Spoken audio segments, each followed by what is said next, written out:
If you've always wanted to build your own MCP server, but were intimidated at the idea of doing it, this video is for you. I'm going to show you how we can spin up an MCP server that you can generate using Claude Code that you can import and use in Claude Desktop immediately. In my last video, I walked through conceptually the 3 ways that you can use MCPs the easiest right now, but in this one, I'll actually give you what you need to go and start building your own. The thought of building your own server might sound intimidating, but once you see my optimized workflow for getting something up and running in a very short amount of time, you'll be building tons of MCP servers by the end of this video. If you're curious, let's dive right in. Alright, so this is Claude Code, and all I've done is create a brand new folder called my-mcp up here. And you'll notice I have 3 files. I have one that's called MCP 101. I have another one that's called MCP Complete Implementation Guide. This is something that I put together. And I have one existing Markdown file that's called Lazy Calculator. So let me explain really quickly what's in each file, where I got it from, and why we're even using it. So the very first file here, if I double click, is called MCP 101. So this is actually coming from an online resource, a free resource, that basically acts as a language model cheat sheet of how to use MCPs and where they can or can't be used. So if you go into Google and you type in model context LLMs full text, you'll get something like this, which is a full text file. If you click on it, it's literally plain text explaining everything, and you could zoom in right here. It has examples of different clients or different platforms and exactly what can or can't be done using MCP servers. So it goes through methodology, it goes through logic, it goes through prompt engineering. So giving this to a language model, you can see right here, different features like built-in MCP servers can quickly be enabled and disabled. It gives a really good primer for the language model to go from having a bachelor's degree in Python to having a master's in using MCP servers. And you can see if we do a control find and we go to Claude Code, you can see in Claude Code it knows exactly what it is, where it's sourced. If we zoom into this, it tells it what Claude Code is. And you can find something specifically referencing in Claude Code what can be generated using that tool. So this file is the first piece of the pie, but the second one is the complete implementation guide, where I created this using an AI agent to go scrape the web for documentation, YouTube videos, transcripts, and anything that was highly rated related to MCP servers. And this goes through what an MCP server is, 3 pillars of MCP, different ways to build it, different frameworks to use to build it. So this gives, if not a cheat sheet, a full implementation guide. And when you get stuck, instead of having to go and refer to the web and having Claude Code do web search, you can go and just tell it, go refer to these 2 files and try to see what might be happening. And my last file here is called the Lazy Calculator. Now I showed this as a small example in my last video at the very end, but basically it is a glorified, really bad calculator. And why I include it here is as you build one MCP server, you can use it, as long as it works, as an example for the next ones you want to build. So let's say I had 5 MCP servers. I could throw in another 2 or 3 .md files, and what I usually do is I ask Claude Code after building a server, go and summarize everything that we went through to get to this point, so that I can use it as like a pointer guide for the next agent that I spin up to build another MCP server. And using this cheat code will let you go from hours to minutes because you have a clear-cut example of what has worked on your specific device. And I say your specific device because when you build an MCP server and you want it to run locally for, let's say, Claude Desktop, you might be on a Windows, you might be on Linux. I'm personally on a Mac from 2023. So each system is going to have small permutations where something does or doesn't work. Once you finally get something to work, make sure you reverse prompt and document it as an artifact so your system can always refer to it to avoid making the same mistakes over and over again. So in that case, let me show you how we can create another MCP server using all this documentation to help us out. So I'm going to use my shortcut command. This is my shortcut command for using Claude dangerously in YOLO mode. I don't recommend this if you're a newbie, but I'm just doing this for speed of this tutorial. Then it spins up, and what I'm going to do is I'm going to do /initialize. And what /initialize does is it will allow Claude Code to become familiar with all the resources I've laid out in this code base and create what's called a claude.md file, which will act as the command center brain for operating this entire chat moving forward. So I'll click on this and we'll come back to when it's done. Alright, so after a few minutes, it's completed its analysis, it's created this .md file. to walk itself through all the files we have here, and when it can refer to them, you can see right now it's referencing the project structure outlined in the lazy calculator.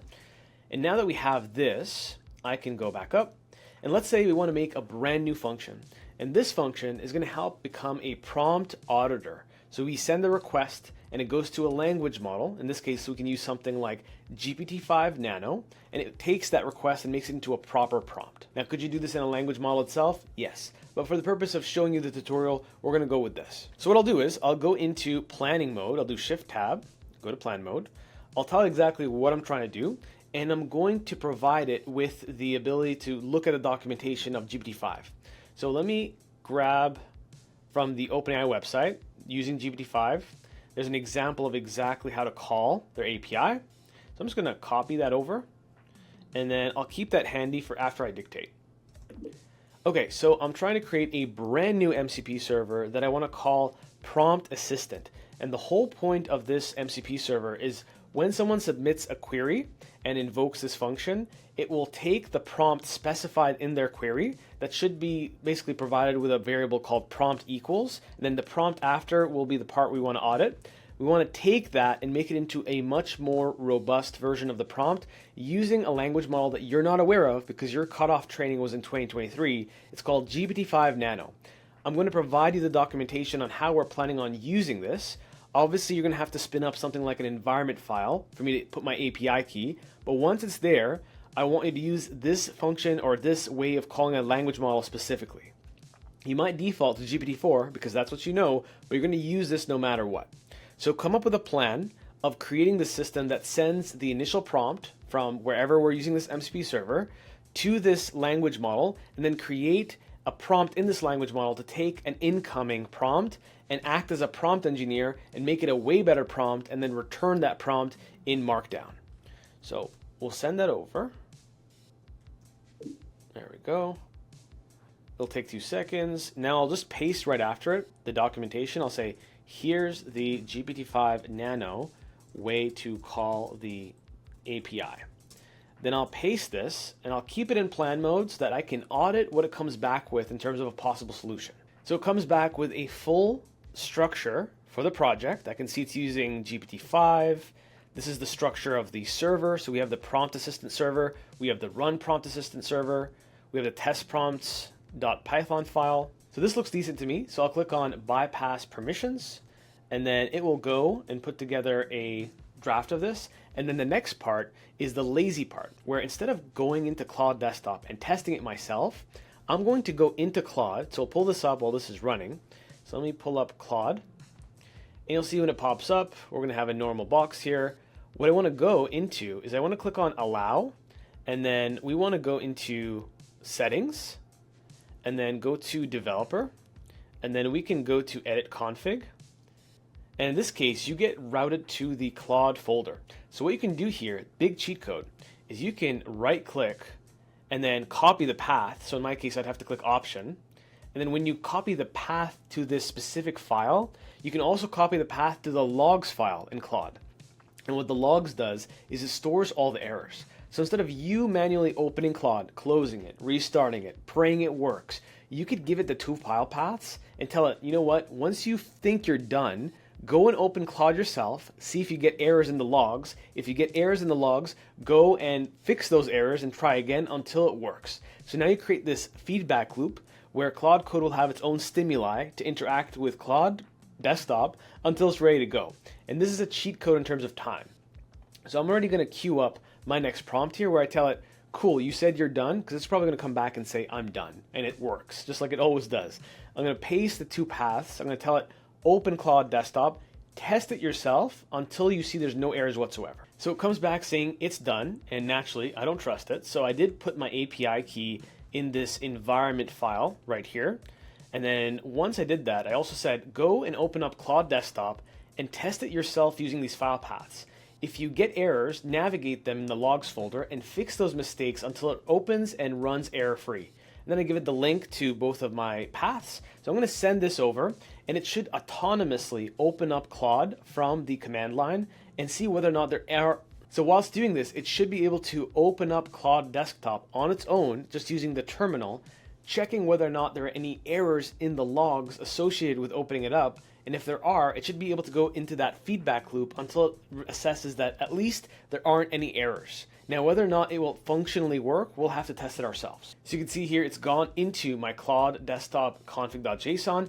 It's edited the MCP servers that it has. It's adding the new MCP server, and then it's closing the file and opening the brand new environment. All right, so now it says the server started without any errors. Now it's going to verify and restart Claude Code and check the logs again. So it sees the MCP servers are active. It's going to check whether or not the prompt assistant now pops up in the logs or if it's somehow ignoring it completely. All right, and after it found its own errors, it was able to restart Claude Code. And when I go into Claude Desktop, I can now see right here, we have a few tools. One of them is our brand new prompt assistant. So let's take it for a try. Let me click on this. Let me see what tools we have. So enhance prompt and test connection. So I'm going to say, okay, I want to be able to adjust this prompt and make it better. So I'm going to write that. I'm going to say prompt equals, can you write me an essay about why AI is cool? Okay, and I send that over. And I send this as a request. Fingers crossed, it should invoke this function, asks me for permission, and then we'll be able to click on always allow. There we go, allow always, and we'll see what we get. All right, and it seemed to work. So first it used the enhance prompt.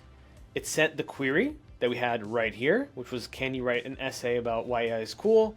It comes back with the enhance prompt in Markdown like we asked. It's using GPT-5 behind the scenes, Nano specifically. Then it transforms it, uses Claude to basically go through the response, and we come back with a better version of the prompt that we originally asked for.